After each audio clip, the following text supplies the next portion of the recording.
केले के चिप्स वाली की सफलता।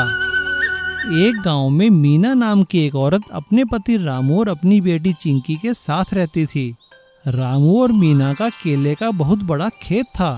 वे बड़ी मेहनत से अपने खेत में केले उगाया करते थे। रामू शहर जाकर केले बेचा करता और पीछे से मीना अपनी बेटी चिंकी और अपने घर का ख्याल रखती थी। चिंकी गांव के स्कूल में पढ़ने जाती थी। सब कुछ सही चल रहा था, लेकिन एक दिन सुबह सुबह गांव में बुनियादी होने लगी। सुनो सुनो सुनो, शहर की मंडियों में केले का दाम आधा कर दिया गया है, तो इसीलिए आप सभी को निर्देश दिया जाता है कि शहर में केला बेचने जाएं तो दाम कम कर कर ही बेचें, वरना आपका केला कोई नहीं खरीदेगा। ये बात सुनकर रामू बहुत चिंतित हो जाता है। पहले ही केले के दाम इतने कम मिल रहे थे, अब और भी कम करें, क्या कमाएंगे हम और क्या बचाएंगे। रामू बड़े दुखी मन से ये बात अपनी पत्नी मीना को बताता है। रामू और मीना अभी ये बात कर ही रहे थे, तभी उनकी बेटी चिंकी आकर कहती है, माँ, मुझे बहुत भूख लगी है, क्या तुम खाने को कुछ बना दोगी? चिंकी की बात सुनकर रामू कहता है, अरे बेटा, अपनी माँ को तंग करना बंद करो, जाओ वहाँ पर बहुत केले पड़े हैं, कुछ केले खाकर सो जाओ। नहीं पापा, मुझे केले नहीं पसंद, मुझे कुछ और खाना है। बेटा तुम फिक्र मत करो, मैं अभी तुम्हारे लिए कुछ बना कर लाती हूँ। मीना रसोई में जाती है और केलों को काटकर उनके चिप्स बनाती है और चिप्स लाकर चिंकी को खाने को देती है। चिंकी बड़ी खुशी खुशी केले के चिप्स खाती है और कहती है कि माँ, चिप्स तो बहुत स्वादिष्ट बने हैं। रामू भी अपनी बेटी की बात सुनकर केले के चिप्स खाता है और अपनी पत्नी से कहता है, अरे मैं तो गुस्से में भूल ही गया था, हम लोग बचपन में कितने केले के चिप्स खाया करते थे। मीना, तुमने वाकई बहुत स्वादिष्ट चिप्स बनाए हैं, भाई कभी कभी हमें भी खिला दिया करो ऐसे ही बिना बोले। अपने पति की बात सुनकर मीना को एक आइडिया आता है और वो रामू से कहती है, अजी सुनते हो, मन में एक विचार आया है, क्यों ना कल से हम केले के चिप्स बनाकर बेचें? केलों की जगह चिप्स के ज्यादा अच्छे दाम मिलेंगे। अरे वाह मीना, ये आइडिया तो मेरे मन में आया ही नहीं। ठीक है, हम कल ही ये काम शुरू करते हैं। अगले दिन वो एक बहुत बड़ा स्टोव और कढ़ाई लेकर अपने आंगन में केले के चिप्स बनाना शुरू करते हैं और खूब सारे केले के चिप्स बनाकर रामू एक ठेले पर गांव में बेचने निकल जाता है। देखते ही देखते मीना के बनाए केले के चिप्स बिक जाते हैं। अब वो दोनों रोज शाम को केले के चिप्स बनाते और सुबह रामू उन्हें बेचने गांव निकल जाता। मीना के बनाए केले के चिप्स इतने स्वादिष्ट थे कि उनका काम धीरे धीरे चल निकला। मैंने कहा था ना आपसे, हमें सफलता जरूर मिलेगी। अब उन्हें बड़ी बड़ी कंपनियों से ऑर्डर मिलने लगे और वो दोनों गांव में केले के चिप्स बनाने की फैक्ट्री खोल लेते हैं और उसमें गांव के बाकी लोगों को भी रोजगार देते हैं। अब वो लोग काफी धनवान हो चुके थे। इसीलिए कहते हैं, एक अच्छी सोच और समय पे लिया गया निर्णय हमारी जिंदगी बदल सकते हैं। नारियल बर्फी वाली बीवी। रूपेश और कमला पति पत्नी थे। दोनों अपना बेटा रवि के साथ खुशी खुशी रहते थे। रूपेश का बड़ा नारियल का खेत था। वह रोज जाकर नारियल का पेड़ चढ़कर नारियल तोड़ता था, फिर उसके सारे फसल को मार्केट में ले जाके बेचता था। उसको थोड़ी बहुत मुनाफा भी होती थी। एक दिन रूपेश आकर कमला से कहा, कमला, कहाँ है मेरा प्यारा बेटा? मैं उसे मेरी तरह नारियल वाला नहीं बनाना चाहता हूँ। उसे पढ़ लिख कर एक बड़ा ऑफिसर बनना है। अरे वो देखो, तुम्हारा लाडला आ रहा है खेल से। माँ, मुझे बहुत भूख लगी है, जल्दी से मुझे कुछ खाने के लिए दो ना। बेटा रवि, तुम्हें सिर्फ खेलना ही नहीं, तुम्हें बहुत अच्छी तरह पढ़ना लिखना भी चाहिए। हाँ पापा, मैं पढ़ रहा हूँ, लेकिन आप मुझे कल आपके साथ खेत में ले जाना, मैं भी नारियल तोड़ना सीखूंगा। ठीक है बेटा। ऐसा रूपेश और रवि दोनों अगले ही दिन सुबह ही खेत में जाते हैं।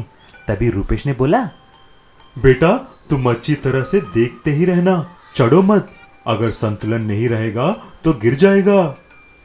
ऐसा बोलकर रूपेश नारियल का पेड़ चढ़ जाता है और नारियल तोड़ना शुरू करता है। उसके बाद दूसरा और तीसरा पेड़ भी चढ़ा, लेकिन इधर रवि एक पेड़ थोड़ा चढ़ जाता है और उसका पांव फिसलने से नीचे गिर जाता है। रवि को कुछ नहीं होता, लेकिन उसका चिल्लाने की आवाज सुनकर रूपेश जो पेड़ के ऊपर था उसका संतुलन बिगड़ जाता है। उसका पैर फिसलकर जोर से नीचे ऊपर से गिर जाता है। उसको कमर पर जोर से चोट भी लगती है। तुरंत उसको हॉस्पिटल लेके जाते हैं। कमला और रवि के आंसू रुक ही नहीं रहे थे। दोनों फूट फूट कर रोने लगे। वहां पर डॉक्टर ने बोला, कमला दीदी, रूपेश की रीढ़ की हड्डी दब गई है। उसको बहुत बुरी तरह चोट लगी है।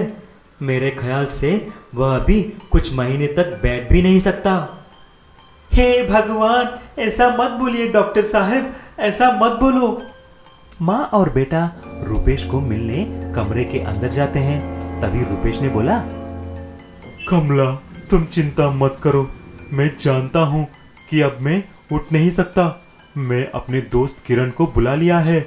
अभी वही हमें कुछ सहायता कर सकता है। तुम चिंता मत करो। 2 दिन के बाद रूपेश का दोस्त किरण कमला को मिलने आता है। अरे भाभी, तुम चिंता मत करो। पहले ये बोलो कि तुम कौन सा पकवान स्वादिष्ट बना सकती हो। भाई साहब, मैं नारियल की बर्फी बहुत अच्छा बना लेती हूँ। मैं अपने दादी माँ के पास सीखी है। अच्छा, तो ठीक है। आप जल्दी नारियल का बर्फी बनाकर मुझे देना।